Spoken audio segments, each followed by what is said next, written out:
आग्रह करते हैं कि माँ इनके कंठ पर जीवा पर आप विराजमान हो जाओ। माँ उनके कंठ पर जीवा पर विराजमान हो जाती है। प्रेमियों सुनना, कहा वीर बर्बरिक, अब मुझे वीर बर्बरिक नजर नहीं आते।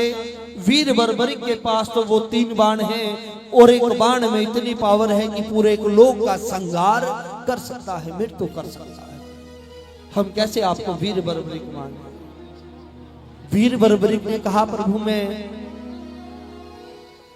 कैसे इन बाणों को चला पाऊं, कैसे मैं परीक्षा दे पाऊं, मुझे आप मार्गदर्शक दिखाओ, क्योंकि एक लोक का संहार हो जाएगा बाण को चला दिया तो। बोला नहीं, वीर बर्बरिक जिस वृक्ष की छाया में हम खड़े हैं, जिसकी डाल में, पीपल के वृक्ष की डाल में इतने पात हैं, इतने पत्ते हैं कि वो एक लोक से कम नहीं है। इसके हर पत्ते को आप विभिन्न कर दिखाओ, आपको मान जाएंगे कि वास्तविकता में आप ही वीर बर्बरिक हैं। प्रेमियों, तर्कस से बाण निकाला वीर बर्बरिक ने और मस्तक पे लगाया, उस बाण को छोड़ दिया। वो बाण हर पत्ते को बींधता हुआ भगवान श्री कृष्ण जी के पैर पे आकर वो खड़ा हो गया। भगवान ने एक पत्ता पैर के नीचे छुपा लिया था। भगवान को कहा, हे नारायण, मेरे बाण को संशय है, डाउट है कि कोई पत्ता आपके पैर के नीचे ना छुपा हो, कृपया करके आप इसको पीछे हटाएं। प्रेमियों, उस पैर को पीछे हटाते हैं भगवान और उसमें भी छेद हो जाता है। बोलो 3 बाणधारी की जय हो।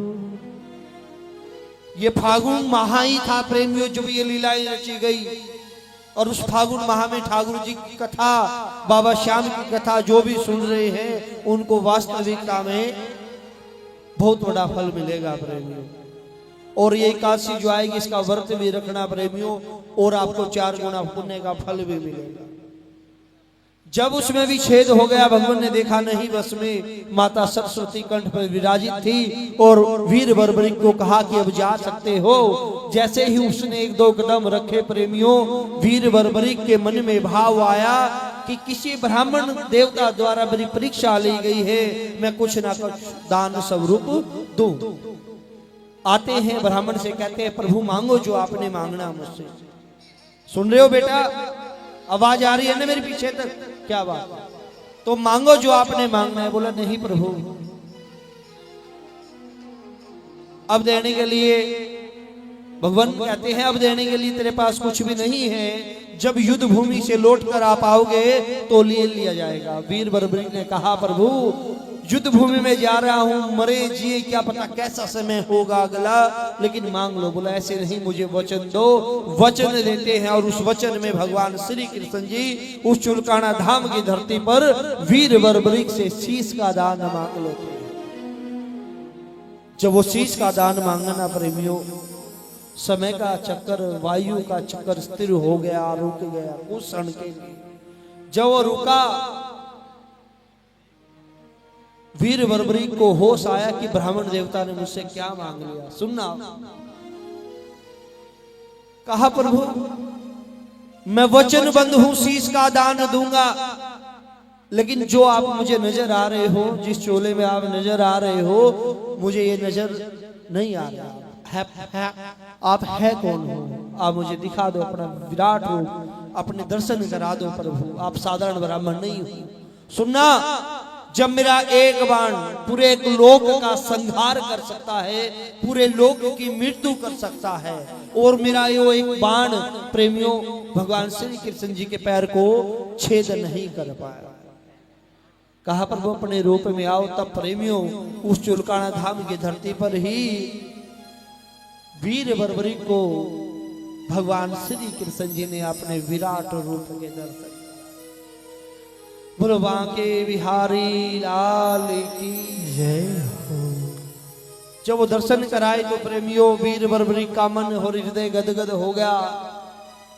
शीश काटना होता है किसी के द्वारा, उतारा और भगवान को समर्पित कर दिया। और शीश से जो नीचे का हिस्सा था, सुनना, शीश से जो नीचे का हिस्सा था प्रेमियों, उस हिस्से को उस चुलकाना धाम की धरती पर ही विराजित कर दिया, जहां पर आज बाबा के धड़ की पूजा होती है, बाबा के चरणों की पूजा होती है। वो स्थान है प्रेमियों चुलकाना धाम। जब भी जाना इस कलयुग में प्रेमियों, एक बार चुलकाना धाम बाबा के धड़ के दर्शन करना। उस चीज को उठाया, अमृत से सिंचा, प्रेमियों कुरुक्षेत्र ले गए, सारा युद्ध दिखाते हैं।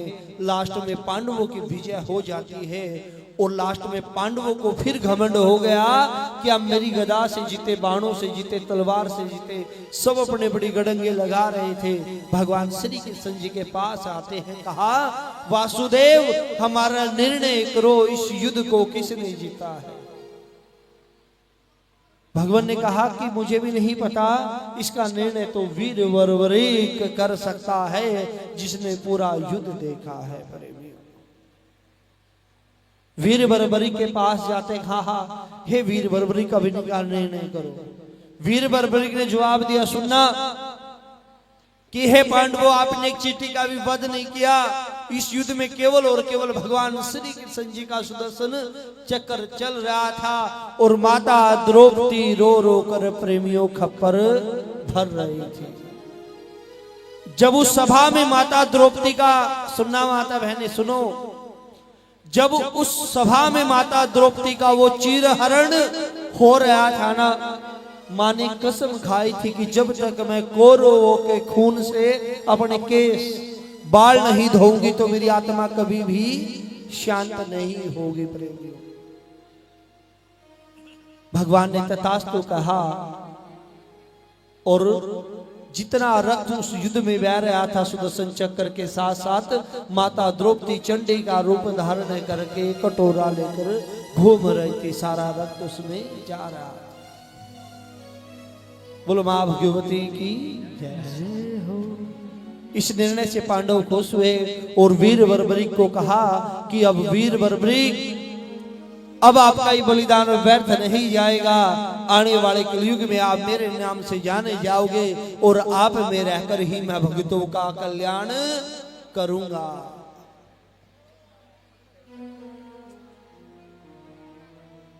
कहा, उस शीश को उठाया, प्रेमियों माता सरस्वती नदी में छोड़ दिया। उस शीश को अपना श्याम नाम दे दिया, 16 कलाएं दे दी और कहा इस कलयुग में आप मेरे नाम से जाने जाओगे, आप में रहकर ही मैं भक्तों का 2 मिनट बैठो बैठो 2 मिनट बैठो। कहा कि आने वाले कलयुग में आप मेरे नाम से जाने जाओगे और आप में रहकर ही मैं भक्तों का कल्याण करूंगा।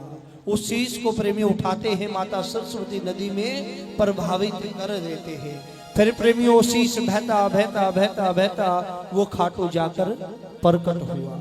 इसीलिए जहां दिया शीश का दान वो भूमि है चुलकाना धाम। सभी ने बोलना है, जहां दिया शीश का दान वो भूमि है चुलकाना धाम।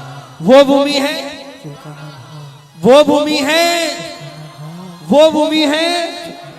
और जहां प्रकट हुए बाबा श्याम वो भूमि है खाटू धाम। वो भूमि है खाटू धाम। वो भूमि है खाटू धाम।